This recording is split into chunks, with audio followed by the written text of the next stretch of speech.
एक बार चुन कुसुम सुहाए, निज कर भूषण राम बनाए। सीता है, भगवान ने पुष्प चयन करके लाए प्रभु, और पुष्पों को इकट्ठा किया और उन्हीं के गले के आभूषण, कर्णफूल, बाजूबंद पूरा फूलों से श्रृंगार कर रहे थे प्रभु। भगवान पुष्पों से जानकी जी का श्रृंगार कर रहे थे। और उसी समय पर क्या हुआ, इंद्र का जो बेटा था, इसका नाम था जयंत, इसके मन में भ्रम हो गया। इसने सोचा कि मैंने सुना है अवध में राम का अवतार हो चुका है, रामावतार हो चुका है, ब्रह्म का अवतार हो गया है? ये वही राम है क्या? ये वही ब्रह्म है क्या? ये वही ठाकुर है? सामान्य से कामी पुरुष की भांति बैठ करके अपनी पत्नी का श्रृंगार कर रहा है, ये ब्रह्म नहीं हो सकता। सोचा इनकी परीक्षा लेनी चाहिए। और भैया पहले भी निवेदन किया जा चुका है, परमात्मा परीक्षा का विषय नहीं है, परमात्मा तो प्रतीक्षा का विषय है। बार बार इंतजार करो, इंतजार करो, इंतजार करो, प्रभु तेरे इंतजार में बैठे, बस कृपा करो। परीक्षा का भाव, परीक्षा कोई नहीं ले सकता भगवान की। कौन लेगा? अगर कोई चींटी चाहे कि मैं सागर में जाऊं, फिर अंदर घुस जाऊं और जहां तक उसका तल है जहां, तो मैं उसकी गहराई नाप करके, होगा? ये संभव ही नहीं है। जिम पिपील का सागर था सट चाहत, रघुपति बल देगा, राघव का बल देखना चाहता है। परीक्षा का कौए का वेश बना लिया इसने, कौए का। और जो दूसरों की परीक्षा लिया करते हैं, दूसरों के जीवन में उथल पुथल करने का भाव रखते हैं, जो चंचल प्रकृति के होते हैं, जो दुष्ट प्रकृति के होते हैं, जो सदा दूसरों के जीवन में झांकते रहते, उन्हें कौआ ही मान लेना चाहिए। वो अपने घर के नहीं देखते, वो दूसरे के घर में चोंच उठा उठा के देखते रहते। ये कौआ है ना, कहीं भी बैठा हो वो देखता रहता है, कहाँ है, कहाँ है, कहाँ है, कहाँ है। वो इसी चक्कर में रहता है, इसी चक्कर में।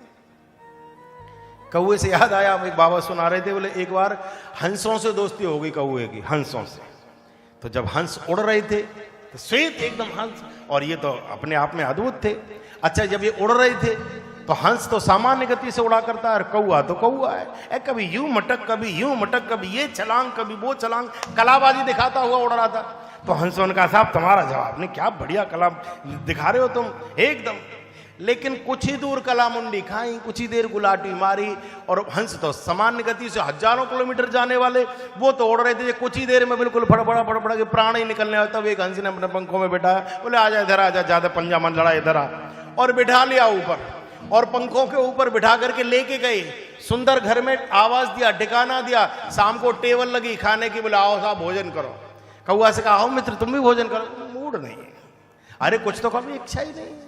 और वो सोच रहा था कि ज्यादा नखरे दिखाने से बड़े आदमी माने जाते हैं। बड़ा आदमी तभी माना जाएगा ज्यादा नखरी लाओ, और वो छोटी छोटी बातों पे मान जाए, वो काय का बड़ा आदमी।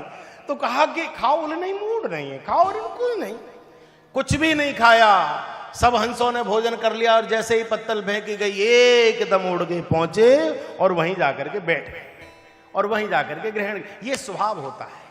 ये कौआ के कोई व्यक्तिगत किसी व्यक्ति के लिए नहीं, सोच माने, ये सोच के लिए है। तू इंद्र का बेटा है, तू राजा का बेटा है, तू सुयोग्य है, समझदार है, और भगवान की परीक्षा लेने का भाव आता है तेरे मन में। कौए का वेश बना लिया इसने। क्या किया?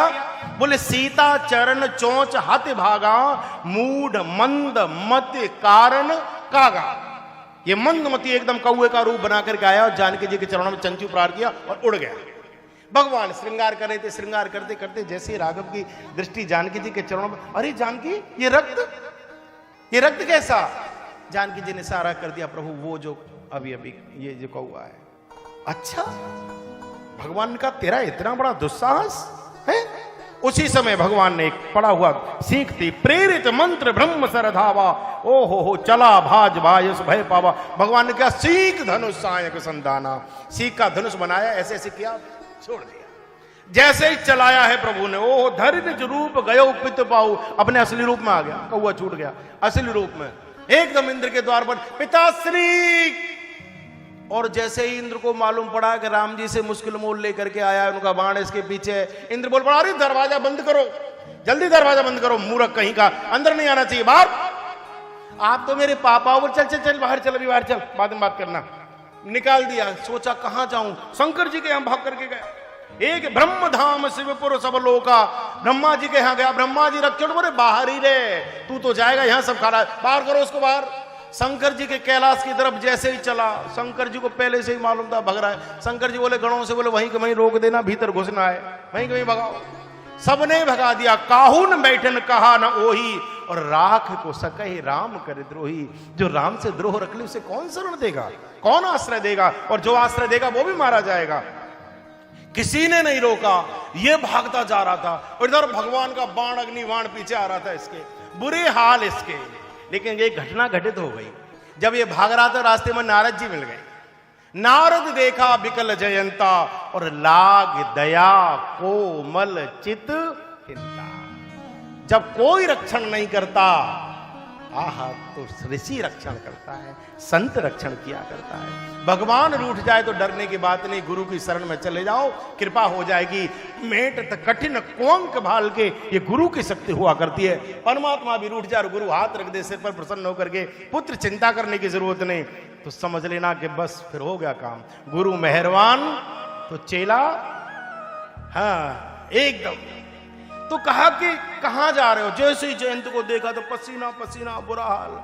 तो नारद जी ने धीरे से पूछ लिया, पसीने पसीने हुए जा रहे हो, कहां से चले थे, कहां जा रहे हो? एकदम बोल पड़ा, प्रभु अब पूछो मत। बोले क्यों? बोलो आप वो बात क्यों पूछते हो जो बताने के काबिल नहीं है, घटना ही ऐसी है। बोले हुआ क्या, बता दो। सब बोले बताऊंगा नहीं। बोले क्यों नहीं बताएगा? बोले अगर पूछना चाहते हो तो भागो। नारद जी बोले हम कोई भगौड़े हैं जो भागे, और तेरे बराबर तो वैसे भी नहीं भाग पाऊंगा, तू भाग रहा है, मैं कैसे भागू? बोले भागते भागते सुनाऊंगा। नारद जी बोले इतने हम श्रोता नहीं जो तू भागे और तेरे पीछे पीछे सुनने के लिए भागे, यहीं रुक के सुना। बोले यहां रुक के नहीं सुना सकता। बोले क्यों नहीं सुना सकते? बोले मेरी मजबूरी है। बोले क्या मजबूरी है? बोले ये जो बाण आ रहा है अग्निबाण, ये मुझे जला देगा।